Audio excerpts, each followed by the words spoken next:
प्रिय भाई और बहनों, हम प्रभु परमेश्वर के पवित्र नाम का बहुत बहुत धन्यवाद करते हैं इस सुंदर समय के लिए जो उसने दिया। और हम जानते ये वक्त जो हमें दिया गया है, ये परमेश्वर के द्वारा दिया गया बहुत ही महत्वपूर्ण और सारगर्भित आशीषमय समय है। Dear friends, we want to praise the Lord for this time that He has given to us. It's a very important time where we not only study His Word but try to follow His footsteps so that our life might bring glory, honor to the name of the Lord Jesus Christ. Dear friends, as you know, all know very well that these days are being celebrated as the Advent season. मित्रों, हम इस बात को जानते हैं कि इन दिनों को हम एडवेंट ये आगमन के समय के रूप में मनाते हैं। और आगमन का जो समय है ये प्रभु यीशु मसीह के संसार में आने के लिए हमारी तैयारी का समय है। Dear friend, this is a time where we prepare ourselves for the first coming of our Lord and Savior Jesus Christ. Historically, He has already come about 2000 years ago, and He was born in Bethlehem and grew up in Nazareth, and that is why He was called Jesus of Nazareth. And then when He was 33 years of age, He came to Jerusalem and He was crucified and died on the cross. And then after His death, they buried His body, but as per His promise and the promises that were made in the scripture, He resurrected from the dead on the third day of His death. Today is living, and the Bible says He's going to come again to take His people to Himself. And therefore we all rejoice with this great good news that we enjoy in our lives today, that Jesus Christ, our Lord, is going to come again to receive us and take us to Himself, so that where He is, we'll also be there. Dear friends, this evening our study is based upon, once again, the book of Genesis, which talks about the preparation of His coming. And we are studying during these days from this book, and maybe next week and following week till we have the 20th, that's the fourth Sunday of Advent season, we'll continue to study some of the very important lessons about His coming, about the Advent.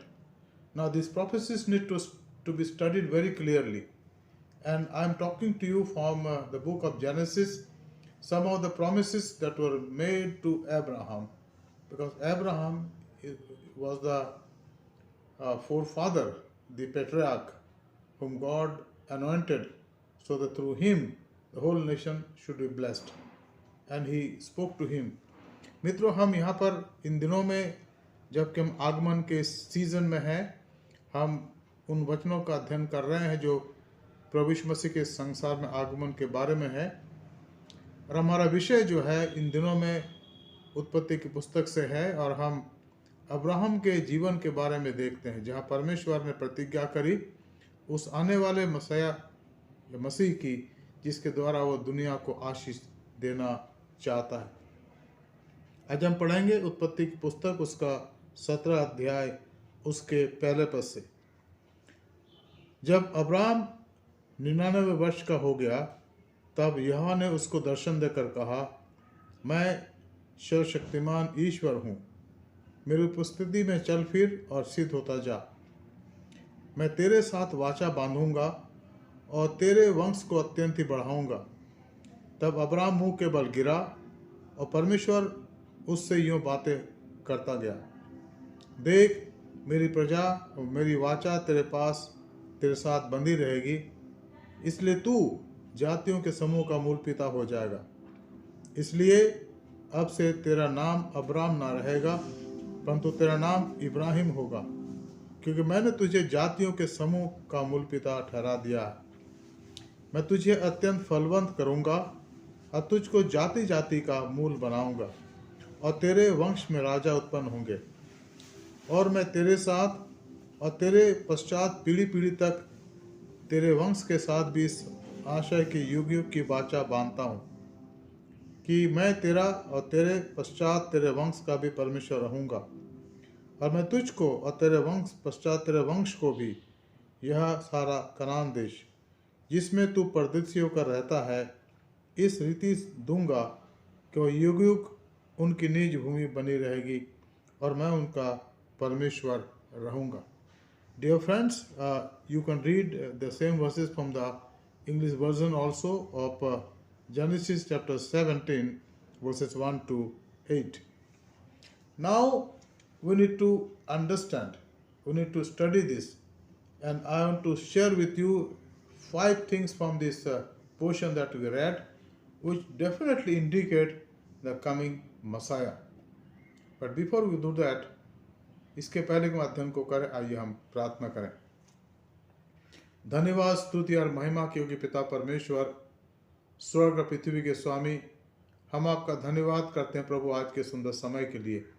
और हमारी प्रार्थना प्रभु, जबकि हम आज के वचन को पढ़ते हैं, आज का अध्ययन करते हैं, आप हमसे बातचीत करें. हमारे उद्धारकर्ता प्रभु यीशु मसीह के पवित्र नाम से मांगते हैं, आमीन. Dear friends, this is a very important study, and we have already seen during these studies that God, the eternal, the sovereign God, the Almighty God, makes this covenant, makes these promises with His chosen servant Abraham. And even in the course of time, He changes His name also. He changed His name also. हम यहाँ देखते हैं कि परमेश्वर ने Abraham के साथ वाचा बांधी, और जब समय आया तो उसने उसका नाम भी बदल दिया. पहली बात यहाँ लिखा है, जब इब्राहिम 99 वर्ष का हो गया तब यहोवा ने उसको दर्शन देकर कहा, मैं सर्वशक्तिमान ईश्वर हूँ, मेरी उपस्थिति में चल और सिद्ध होता जा. Now when he was called he was only 75 years of age. जब उसको बुलाया गया वो 75 साल का. तो इस बात को आप हमेशा ध्यान रखिएगा. परमेश्वर के लेखे में मित्रों, हमारा जो जीवन है, हमारे जीवन के जो साल हैं, जो महीने हैं, जो हफ्ते हैं, जो दिन है, जो घड़ी है, वो महत्वपूर्ण है. हम ये नहीं कह सकते कि हम अपने जीवन के समय को कैसे काटें. हम काटने के लिए नहीं आए हैं समय कि भाई चलो पैदा हो गया 50 साल, 60 साल, 70 साल तो हम दिन काट रहे हैं. कभी कभी हम बात करते हैं ना कि भाई कैसे कट रही है, मज़े में कट रही है. जी नहीं, हम अपने जीवन के दिनों को काटने नहीं आए हैं. हम इस संसार में इसलिए आए कि हम उसकी इच्छा पूरी करें, और उसकी इच्छा को पूरी करते हुए हम उन कामों को करते हैं जो परमेश्वर हमसे चाहता है. अगर हम ऐसा नहीं करते हैं मित्रों, तो अपने जीवन के द्वारा हम ईश्वर की महिमा नहीं कर सकते. Each one in this world are here in this world so that we may fulfill His purpose in our lives. हर एक व्यक्ति जो दुनिया में रहता है या दुनिया में आता है, वो अपने जीवन के द्वारा परमेश्वर की इच्छा पूरी करने के लिए आता है. और ये हमारे लिए सौभाग्य की बात है कि हम उसकी इच्छा पूरी कर सकते हैं. This is a privilege for me and all of us that we fulfil his purpose in our lives. हम लोग प्रभु के वचन पर गौर कर रहे हैं, और जैसे मैंने कहा कि जो पद आज हमने पढ़े उत्पत्ति 17 अध्याय में से, इस पे से हम कुछ पदों को देखेंगे. पहली बात है जो मैं बता रहा था आपको, 17 अध्याय पहला पद, जहाँ लिखा है, जब अब्राहम 99 वर्ष का हो गया तब यहोवा ने उसको दर्शन देकर कहा, मैं सर्वशक्तिमान ईश्वर हूँ, मेरी उपस्थिति में चल और सिद्ध होता जा. परमेश्वर केवल इतना नहीं चाहता कि हम उसके पुत्र को जानें, उस पर विश्वास करें, लेकिन उसके अनुसार चले भी. यहाँ जो शब्द इस्तेमाल हुआ है, अब्राहम, मैं सर्वशक्तिमान ईश्वर हूँ, मेरी उपस्थिति में चल और सिद्ध होता जा. Abraham, I am God Almighty, walk before me and be blameless. इसका बहुत गहरा मतलब है. मित्रों, God is not only interested to reveal Himself to us, but is interested, more interested, that we walk before Him. We walk before Him in sincerity, because when we talk about walking, that means we are walking with someone. And God says, I watch you. You are in my coverage. You don't walk alone. Don't walk lonely. Don't walk in isolation, but you be in my fellowship. When you walk before me, when you walk beside me, when you walk with me, when you have God's consciousness, then you'll become blameless, or your walk will be acceptable in my sight. And that is living in fellowship with God. And this season, the season that we are talking now, Advent season, is the season of revelation. God revealed himself from heaven to us. We are trying to walk with him. हम परमेश्वर के साथ चलने की बात करते हैं, और इसलिए ये सीजन बहुत ही महत्वपूर्ण है। अन्य मतों में, अन्य विचारों में ये हम पढ़ते हैं और हम सीखते हैं, या सिखाया गया हमें कि लोग ईश्वर को ढूंढ रहे हैं।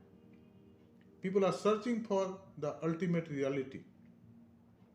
But here, God's searching for a human being. और प्रभु यीशु मसीह ने कहा यूहन्ना रचित सुसमाचार के 4 अध्याय के 23 पद में और 24 पद में कि परमेश्वर ढूंढता है, God is searching for whom? For his seekers, for those who worship him in spirit and in truth. परमेश्वर ढूंढता है उन लोगों के लिए, उन लोगों को ढूंढता है जो उसकी आराधना आत्म सच्चाई से करे। तो यहाँ पर लिखा है, परमेश्वर ने अब्राहम से कहा, मैं सर्वशक्तिमान ईश्वर हूँ, मेरे ऊपर कोई नहीं है, मेरे दोनों तरफ कोई नहीं है, मेरे पहले कोई नहीं हुआ, मेरे बाद में कोई नहीं होगा, जो हूँ वो मैं हूँ। और उसने कहा मूसा से, कुछ समय के बाद, इस घटना के कुछ सालों के बाद, जब मूसा ने कहा कि परमेश्वर आप कौन है, आपका नाम क्या है, तो उसने क्या कहा? इस very blessed name, I am that I M, मैं जो हूँ सो हूँ, मैं जो हूँ सो हूँ। And this is the beauty of this advent season. The one who is I am that I M became human being. वो जो मैं हूँ सो हूँ, वो मनुष्य बन गया। एंड ये हमारे लिए बहुत बड़ी घटना है, बहुत बड़ी बात है। इसी को शुभ संदेश कहा गया है, सुसमाचार कहा गया है, गुड न्यूज़ कहा गया है, या अच्छा संदेश कहा गया है, आशीषमय संदेश कहा गया है। और जब हम उस मैं हूँ जो हूँ सू के साथ चलने लगते हैं दुनिया में, हम उसके संगति में अपने आप को पाने लगते हैं, और हमारा जीवन दुनिया की तमाम बातों से अलग हट करके उसके समान पवित्र बनते चला जाता है। और इसलिए परमेश्वर का दास संत पतरस कहते हैं अपनी पहली पत्री के पहले अध्याय के 16 पद में, पवित्र बनो कि तुम्हारा बुलाने वाला पवित्र है। The word of God says in the first letter of St. Peter chapter 1 verse 16, be ye holy because I, the one who has called you, is holy. But when this consciousness comes, when do we feel that we need to be holy? When we walk before him and try to live a blameless life. And this is what the word of God talks about. और हम लोग इसी के लिए इस समय अपने आप को तैयार करते हैं। और preparation for Christmas is not merely to have nice food, have friends and celebration and this and that, but above all everything, our preparation is to walk before the Lord more closer than yesterday and try to live a blameless life, a holy life.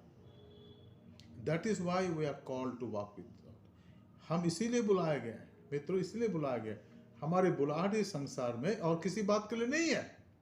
हमारी बुलाहट परमेश्वर के साथ चलने में है, उसकी संगति में बने रहने के लिए है, और अपने आप को संसारिक बातों से शुद्ध करने की बात है। इसलिए याकूब की पत्री के पहले अध्याय के 27 पद में लिखा है कि वो आराधना, सच्चा धर्म, रिलीजन कहा गया।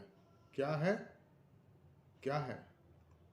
ईश्वर की आराधना आत्म सच्चाई से करना और अपने आप को दुनिया की बातों से बचा कर रखना, यह है सच्चा धर्म।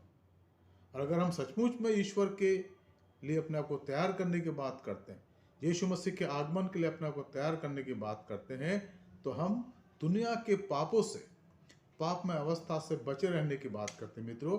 और यहाँ परमेश्वर ने अब्राहम से कहा, मैं सर्वशक्तिमान ईश्वर हूँ।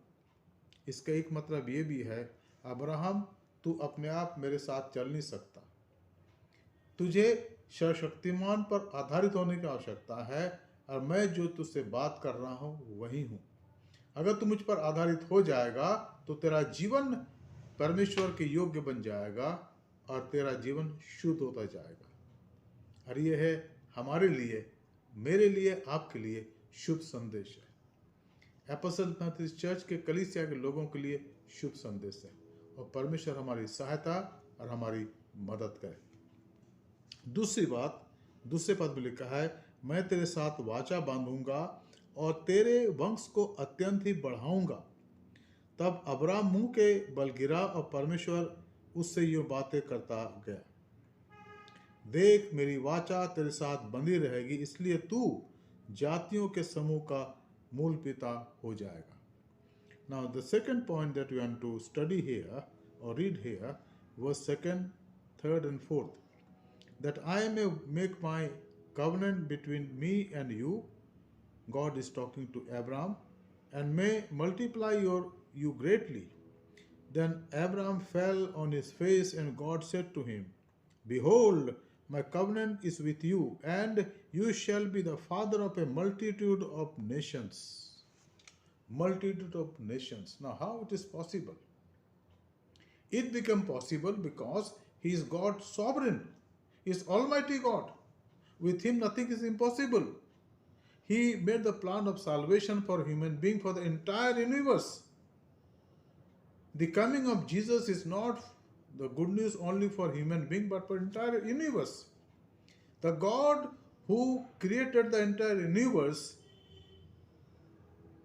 when the time was fulfilled, he became human so that he may redeem the universe. He may redeem the world. He may redeem us. And when Jesus was born in city of Bethlehem, or town of Bethlehem, the angels appeared to the shepherd and they said, today in the city of David a Savior is born, and that is Christ the Lord. A Savior is born to save the sinners. And who are sinners? I am and all of us. We are forgiven sinners because we have believed in Jesus Christ, friends. Jesus has forgiven our sins. And because of his grace and mercy, today we have access to his family. And the word of God is very clear there in St. John's Gospel chapter 1 verse 12, that anyone who accepts him, accept God Almighty God, he or she become the member of his family. That is good news. You and I, no matter from where we come from, what language you speak, what background we are from, what country we are from, it doesn't matter. It doesn't make any sense. What is the important thing? That we belong to his family. We are in his kingdom, in his family, the family of God, which is our true home, where we belong to. And so God said to him, देख मैं मेरी वाचा तेरे साथ बंधी रहेगी, इसलिए तू जातियों के समूह का मूल पिता होगा. Now you shall be the father of a multitude of nations. Who is talking? God Almighty. परमेश्वर कहता है ना. Because of this Advent season, the possibility became a reality. The promise was fulfilled in and through Jesus Christ, that he is the born baby, newborn baby, who came from heaven, so that heaven is open because of his coming. And anyone belong to any country who believes in Christ is blessed by his touch because of Jesus Christ. And this is the true meaning of Christmas. Christmas extends the invitation to everyone, each individual. Come unto me, O heavy laden and with burden, I'll give you rest. बड़ा दिन हम सब के लिए एक ऐसा निमंत्रण है, परमेश्वर बुलाता है, हे सब थके और बोझ से दबे लोगों मेरे पास आओ, मैं तुम्हें विश्राम दूंगा. Christmas is the extended invitation. Even now, even tomorrow also, till he returns second time. Anyone who listens to that heavenly invitation, he or she is welcome into his family. In the family of God, we have that fellowship, not only for one day or today or tomorrow or 1 week or 1 month or 1 year. No, it is for eternity, because he is eternal God. और वो कहता कि मैं सर्वशक्ति, I am the almighty God, because he is eternal God, there is no end of him. He said I am that I am. he existed when nothing was existing. He is existing, and he will exist when nothing will be there. And when we believe in him, though we have our beginning, but we'll have no end, but that end will be with him in eternity. We'll live with him, reign with him, and this is good news. तीसरी बात यहां हम पाते हैं, 5वें पद में लिखा है, इसलिए अब तेरा नाम अब्राहम ना होगा, परंतु तेरा नाम इब्राहिम होगा या अब्राहम होगा, क्योंकि मैंने तुझे जातियों के समूह का मूल पिता ठहरा दिया. Now God is giving Abraham a new name, a name which makes him the father of many nations. यहाँ लिखा हुआ है, behold, no longer shall your name be called Abraham, but your name shall be Abraham, for I have made you the father of a multitude of nations. परमेश्वर कहता है, Abraham तेरा नाम श्रेष्ठ पिता नहीं होगा. You are an exalted father. That is okay.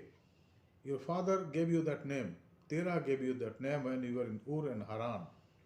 But now I am your eternal father giving you this name, that you will be called the father of many nations. God is accumulating people from all over the world. Dear friend, today have you noticed, because of this coronavirus and pandemic and COVID-19, all over the world people are repenting today.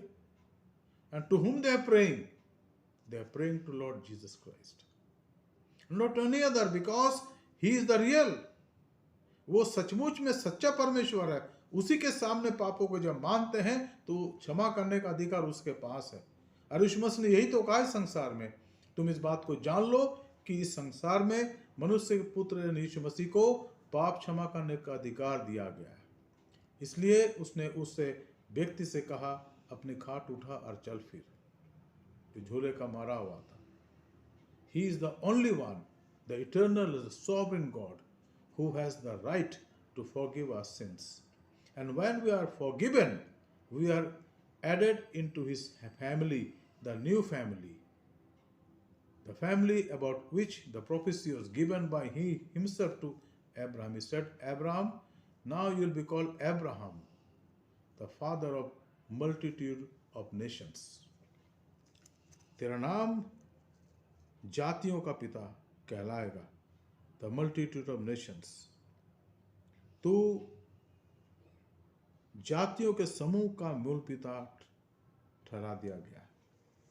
And this is a part of this covenant of Advent season. God is entering into a covenant with human being.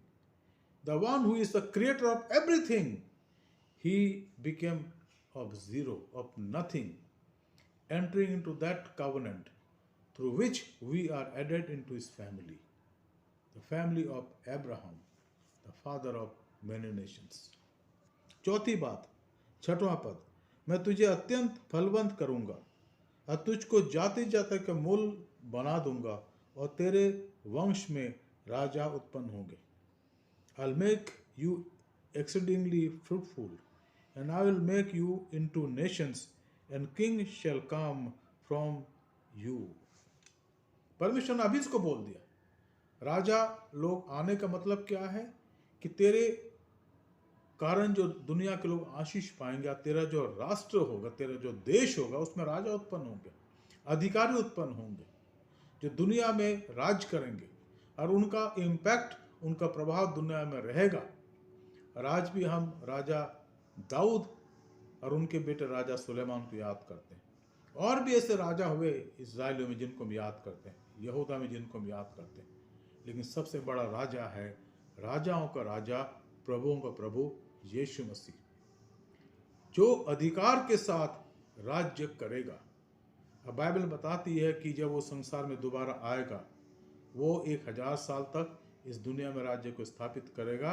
उसके बाद श्वेत सिंहासन का न्याय होगा और तब अनंत काल की शुरुआत हो जाएगी।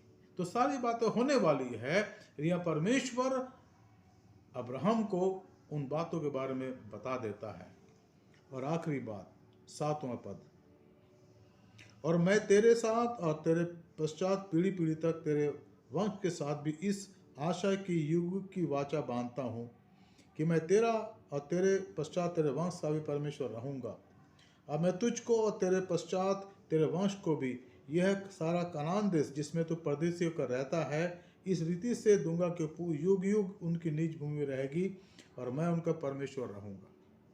कुछ समय पहले BBC के लोग आए और इज़राइल के प्रधानमंत्री इसहाक रबीन से बात करी और उन्होंने कहा कि सर, आप बहुत प्रतापी राष्ट्र हैं, आप उसके प्रधानमंत्री हैं, छोटा सा एक टुकड़ा है गाजा पट्टी में फिलिस्तीनियों के लिए उनको दे दीजिए, शांति आ जाएगी। उन्होंने छूटते ही कहा, बाइबल पढ़ो, ये जमीन ईश्वर ने हमें दी है, ये हमारी जमीन है, 1 इंच जमीन हम किसी को नहीं देंगे। यही बात यहाँ पर है मित्रों, हम इस बात को समझने और जानने और इसको आत्मसात करने की आवश्यकता है कि परमेश्वर ने प्रतिज्ञा करी। उसने क्या कहा कि मैं तेरे साथ और तेरे पश्चात, इब्राहिम से कहा, पीढ़ी पीढ़ी तक तेरे वंश के साथ भी इस आशा की युग युग की वाचा बांधता हूँ कि मैं तेरा परमेश्वर और तेरे पश्चात तेरे वंश का भी परमेश्वर रहूँगा। मैं तुझको और तेरे पश्चात तेरे वंश को यह सारा कनान देश जिसमें तू परदेशियों का रहता है इस रीति से दूंगा कि युग युग उनकी निज भूमि रहेगी और मैं उनका परमेश्वर रहूँगा। क्या कभी आपने ऐसा पढ़ा है कि परमेश्वर ने वो जगह उस जाति को दे दी, इस जाति को दे दी? जी नहीं। लेकिन बाइबल में यहाँ पर लिखा है कि परमेश्वर ने खुद कहा अब्राहम से कि अब्राहम, तेरी संतान को जो मैं देश देने की बात कर रहा, जहाँ तू परदेशी को रहता है, ये देश उनको मैं दूंगा और ये सारा देश उनका भाग होगा। मैंने उनको दे दिया है और ये युग युग के लिए उनके पास रहेगा। यहाँ लिखा है ना, ये देश युग युग तक उनकी निज भूमि रहेगी।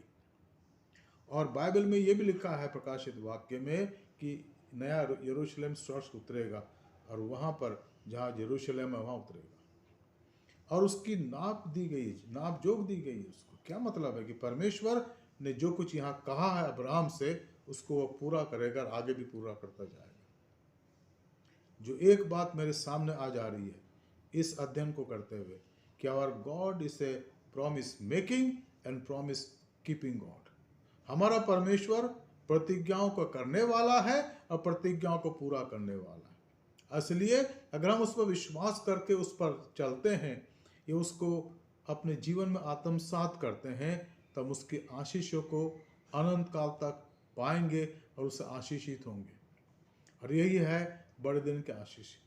देखो, मैं तुम्हें बड़ा आनंद का सुसमाचार सुनाता हूँ कि आज तुम्हारे लिए दाऊद के नगर में एक उद्धारकर्ता जन्मा है और यही मसीह प्रभु है। Jesus is the saviour, he is our hope. May God bless us, my friend, as we prepare ourselves for this blessed experience and blessed event called Christmas. आइए हम प्रार्थना करें। धन्यवाद, स्तुति और महिमा के योग्य पिता परमेश्वर, हम धन्यवाद देते प्रभु आज के वचन के लिए जो आपने हमें दिया। हम चाहते प्रभु कि इसकी गहराई को जाने और आप में बढ़ते चले जाएं। जो वचन का बीज प्रभु आज हमारे हृदय में खेत में बोया, हम चाहते प्रभु के बैठ न जाए, पर आपका आत्मा प्रभु उसको सींचे तक फलवंती, तो प्रभु उसमें फल आए प्रभु 100 गुना, 60 गुना और 30 गुना। इस कलीसिया पर आपके आशीष हो। हमारे जो बुजुर्ग हैं उन पर आशीष हो प्रभु जी। आप हमें सुरक्षित रखें, हमारे बच्चों की रक्षा करें, हर एक माँ बाप की रक्षा करें, कलीसिया के नेपाली कांग्रेगेशन हिंदी कॉन्ग्रीगेशन और इंग्लिश कॉन्ग्रीगेशन की रक्षा करें। आप हमें संभालें, हमारी सहायता करें। हमारे मनों में प्रभु जो फर्क बंटवारे की बातें हैं प्रभु, उसको दूर करें ताकि हम आप में एक हो जाए प्रभु। क्योंकि अगर हम इस संसार में जहाँ पर थोड़े लोग हैं प्रभु जी, जिसको हम जानते हैं, जिनको हम पहचानते हैं, अगर हमारी एकता है नहीं प्रभु, तो हम कैसे वहाँ रहेंगे जहाँ पर असंख्य लोग होंगे जो आपके नाम को लेंगे और स्वर्ग राज्य में निवास करेंगे। हमारी प्रार्थना कि आप हमें एकता के सूत्र में बांधें, हमारी मदद सहायता करें। हमारे धन्यवाद को स्वीकार करें। उद्धारकर्ता प्रभु यीशु मसीह के पवित्र नाम से मांगते हैं, आमीन। Dear friends, I have a few announcements to make and I hope that we remember. Dear friends, we are having this Bible study thrice a week, that is Tuesday, Thursday and Saturday. No Bible study is held now in Sunday, and Sunday we'll announce it in the month of January. Otherwise, these are the official Bible study that we're having on Tuesday, Thursday and Friday. So please remember this, and the time is 7 p.m. On 20th of this month, we are going to restart our corporate worship in our church, and there will be 3 worships, 8:30, 10:30 a.m. and then 12:30 noon. So please remember, and in one service we will have only 100 people, and we have made such a arrangement that first pew, the pew number 1, there will be 2 people sitting in 2 corners and 1 in the middle, and the second pew will be kept empty. So please remember, when you come to church, please wash your hand with the sanitizer and then avoid salutation or greetings by shaking hands. You can be little far, about 3 feet, and can fold your hand and say namaskara or say good evening or whatever, or good afternoon or good morning, but please avoid human touch. We want to maintain social distancing. Purposely we are not making any tea or anything to save ourselves, so you can bring your own water for drinking, and then after worship you can go to your place. So we'll have 3 worship as I've already said. हम लोग 3 आराधना करेंगे रविवार को 20 तारीख से 8:30 बजे, 10:30 बजे और 12:30 बजे दोपहर को। और बाकी सारे प्रोग्राम मित्रों हमारे दिए हुए हैं। जो हमारा क्रिसमस का प्रोग्राम है उसको आप देखेंगे। हमारे चर्च का ऑफिस हर रोज़ खुलता है सुबह 10:30 से शाम को 5:30 बजे तक। आप आ सकते हैं पासबानों से प्रार्थना कराने के लिए, और कोई अगर आप बात शेयर करना चाहते हैं तो आपका हार्दिक स्वागत हम करते हैं। मित्रों, ये कलीसिया है, एपोस्टल मेथोडिस्ट चर्च, और प्रभु ने आप लोग को पासबान दिए हैं। हम उनके अधीन में रहें, उनके सानिध्य में रहें। अगर आपको कोई कहीं इधर उधर ले जाता है तो आप सावधान हो जाएं, क्योंकि हम लोग एक डिसिप्लिन के अनुसार चलने वाले हैं। अगर आपको कोई और कुछ बात बोलते हैं तो आप ध्यान रखिएगा कि ये बात आपको सतर्क करे और आप चर्च में आइए। अगर आपको कोई बात समझ में नहीं आ रही तो पासबान से पूछिए मेहरबानी से, ताकि वो आपकी मदद करे और आपके सामने इशू क्लियर हो जाए। मेरी आशा है कि ऐसा हम करेंगे। परमेश्वर आपको आशीष दे, आपकी सहायता करें। आइए हम प्रार्थना करें और आज के बाइबल अध्ययन को समाप्त करें और बेनेडिक्शन भी लें। हम धन्यवाद देते प्रभु आज के सुंदर समय के लिए, वचन के लिए जो आपने दिया। And we pray God, let this word that has come to us remain in us so that it become fruitful. In Jesus' precious name I pray. Amen. And now may the grace of our Lord Jesus Christ, love of the Father, and sweet communion of the Holy Spirit rest and abide with all of us, now and forevermore. Amen. Jesus is Lord. May the Lord bless you as you prepare for this Advent season, and may His peace, His care and His protection be with you now and forevermore. Amen. Thank you and good night.